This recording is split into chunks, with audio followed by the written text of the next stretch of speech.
વલસાડથી સમાચાર કપરાડાના રોહિયાળ તલાટ ગામમાં કરુણ ઘટના બની। રોહિયાળ તલાટમાં પાવરકુંડમાં ડૂબી જતા 4 વિદ્યાર્થીઓના મોત। પાવરકુંડમાં નહાવા પડતા 4 વિદ્યાર્થીઓ મોતને ભેટ્યા। વાપીની કેબીએસ કોલેજના વિદ્યાર્થીઓ ફરવા માટે ગયા હતા। સ્થાનિકોએ 4 વિદ્યાર્થીઓના મૃતદેહને બહાર કાઢ્યા। એક સાથે 4 વિદ્યાર્થીઓના મોતથી પંથકમાં શોકનો માહોલ ફેલાઈ ગયો। 4 વિદ્યાર્થીઓ પાવરકુંડમાં નહાવા માટે પડ્યા હતા। વાપીની કેબીએસ કોલેજના વિદ્યાર્થીઓ હતા જે ફરવા માટે ગયા હતા અને નહાવા ગયા અને ડૂબી જવાથી 4 વિદ્યાર્થીઓના મોત થઈ ગયા છે।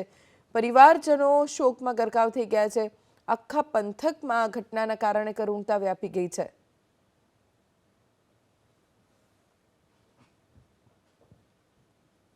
ચારે વિદ્યાર્થીઓ પાવરકુંડમાં નહાવા માટે પડ્યા હતા। વાપીની કેબીએસ કોલેજના વિદ્યાર્થીઓ હતા જે ફરવા માટે ગયા હતા અને નહાવા ગયા અને ડૂબી જવાથી 4 વિદ્યાર્થીઓના મોત થઈ ગયા છે। પરિવારજનો શોકમાં ગરકાવ થઈ ગયા છે। આખા પંથકમાં આ ઘટનાના કારણે કરુણતા વ્યાપી ગઈ છે।